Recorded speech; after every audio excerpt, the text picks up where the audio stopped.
Welcome to the Ashenborne Archive. This record is preserved. Begin. Audio Codex Entry 9. Carpathian Manor. Estate of Veiled Bloodlines. There are regions within AshenReach where ruin arrives openly. Kingdoms collapse beneath burning skies. Entire cities drown in HollowLight. But Carpathian Manor decays differently, patiently, quietly. It does not scream, it invites. Far beyond Undervale, beyond drowned roads and black forests where pilgrims no longer travel, the estate waits behind curtains of silver fog. Dead cypress trees line the approach. Marble saints stand faceless beside the road. Travelers speak of hearing carriage wheels somewhere within the mist, though no horses are ever seen.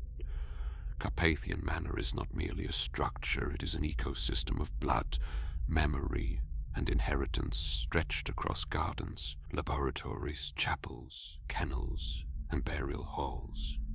Entire generations have lived and died within its walls without ever leaving the grounds. The estate consumes lives slowly, folding them into itself like roots, swallowing bone beneath wet soil. At the center of the estate rules the Veiled Countess, matriarch of the Carpathian bloodline. Few have seen her face. Fewer survive an audience within her chambers. Some say she is impossibly ancient, sustained through occult transfusions and forbidden alchemical rites. Others whisper the Countess has died many times already, and that each generation merely inherits the veil, the title, and the memories of those before them. Within the manor, such questions are considered vulgar.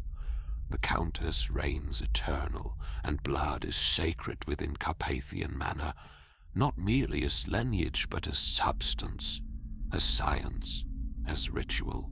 The aristocracy of the estate believe themselves elevated above all other peoples of AshenReach.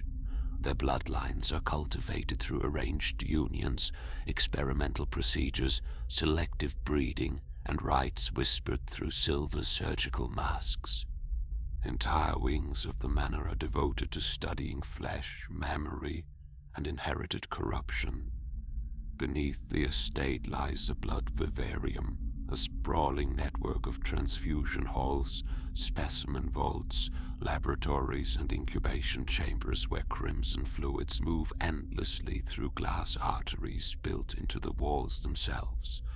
At the center of the vivarium stands a vast enclosed atrium overgrown with towering blood orchids, enormous flowering organisms fed through hidden channels beneath the roots. Their petals resemble layered velvet flesh, dark red and nearly black beneath candlelight. The flowers pulse faintly as though breathing. Alchemists harvest their nectar, spores and roots for use in forbidden blood rites.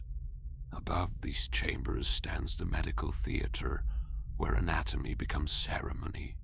Marble balconies overlook operating tables stained black with age. Noble guests gather beneath candlelight to observe impossible surgeries, while masked choirs sing from the upper rafters.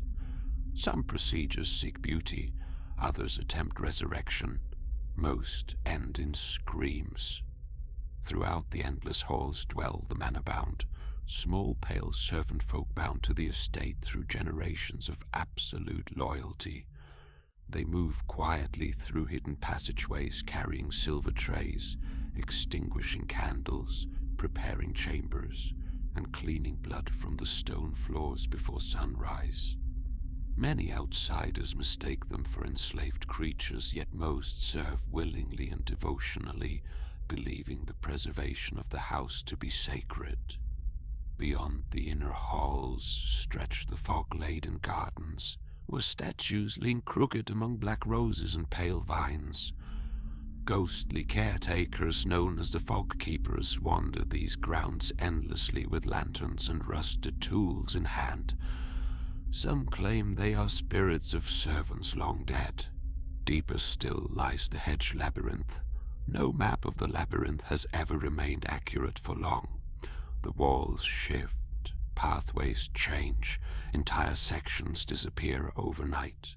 There are stories of nobles exiling rivals into the labyrinth for sport, only to discover months later that something else had emerged in their place. And beneath the kennels of the Carpathian Hounds, enormous mastiff-like beasts bred for hunting and ceremonial blood sport, ancient tunnels descend even deeper into darkness still. For all its elegance, Carpathian Manor is not a sanctuary. It is a living organism disguised as an estate, a machine devoted to preservation through corruption, a kingdom of velvet curtains stretched over rotting bone. Every candlelit hallway conceals another secret. Every smiling noble hides another deformity beneath silk and gold. Yet despite the horror dwelling within its grounds, many still seek the manor willingly. Some come searching for forbidden cures.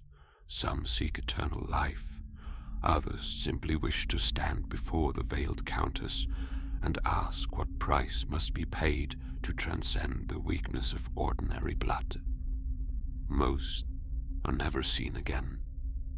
The fog always grows thicker after new guests arrive, and the gates of Carpathian Manor always stand wide, awaiting fresh blood. The archive remains under excavation.